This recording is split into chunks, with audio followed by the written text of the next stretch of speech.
my name is Lizette Hollis, and this is for class EDEC 210. And it said to choose an issue in the classroom that you want to discuss about and give advice and just talk about it. And I will choose the turn taking because this is something really common we see in the classroom. And turn taking is when students are having trouble taking turns in the classroom. And that happens every day, like I said. And when I was a student, when I was a little girl, I used to have trouble turn taking. And a lot of my teachers would talk to my mom that I didn't like taking turns and I didn't like sharing.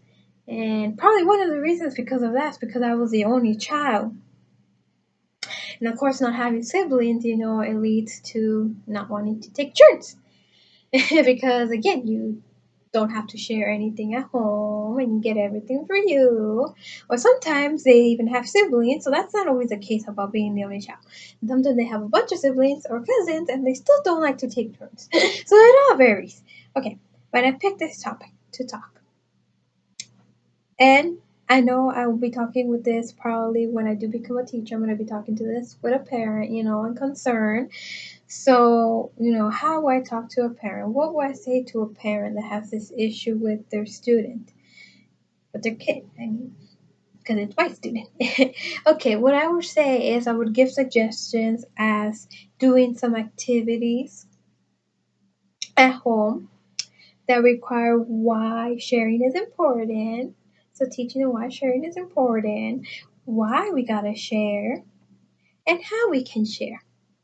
Now, if the parent's kid doesn't have siblings, if that child does not have siblings, then I'm pretty sure they have cousins. If they don't have cousins, then I'm pretty sure they have neighbors, that are kids, too.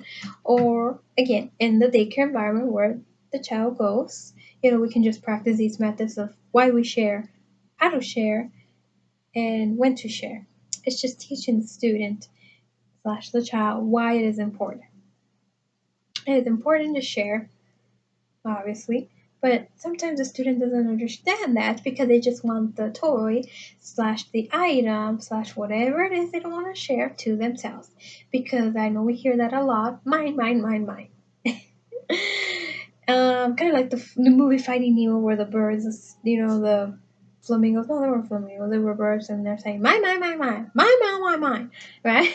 Mine, mine. Because anyway, so yeah, and it's also good to add a little bit of humor, like we learned this semester.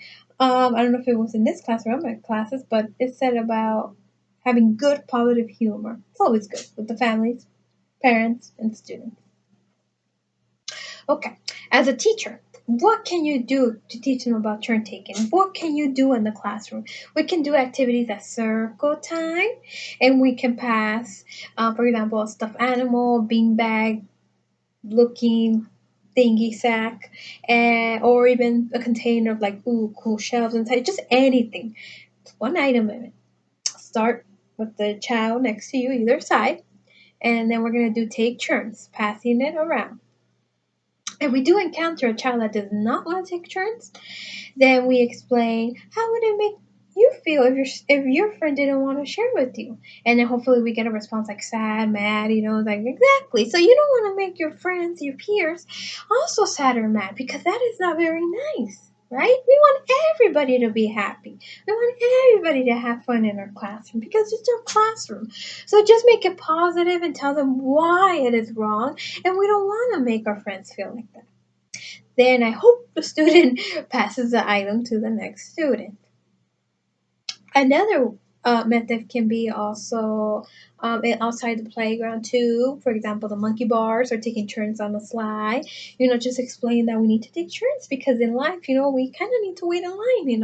A lot of the times we need to wait in line for pretty much a lot of things in life. So we gotta explain that it's just part of life. We just wait our turn, and it's just when we grow up, we gotta wait our turn. for we cannot have issues.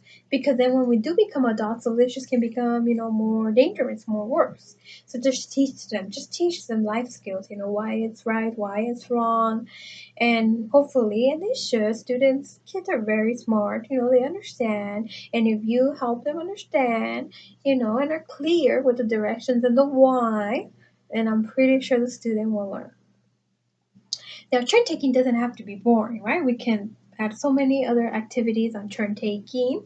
For example, if we're having a class pet, and we're taking turns on feeding them, so it can also be like a responsibility. Like, okay, whose turn is it? Slash responsibility to feed our fish or our pet turtle. So it also can teach them. You can also add responsibility to it. So there's a lot of methods, a lot of ways. We can get creative. As teachers, I feel like we can get creative. And when you're addressing this concern to parents, just add a little bit of humor, get creative, but be upfront. Make it simple, short, sweet of the issue. Add suggestions of how we can improve this behavior, and just be all ears to that parent and to the families, and just show that you care. And hopefully, teachers, hopefully you do care, which most of the teachers do. Of course, we just love our students. So yeah, that is the topic I chose of turn taking. Thank you very much. Bye.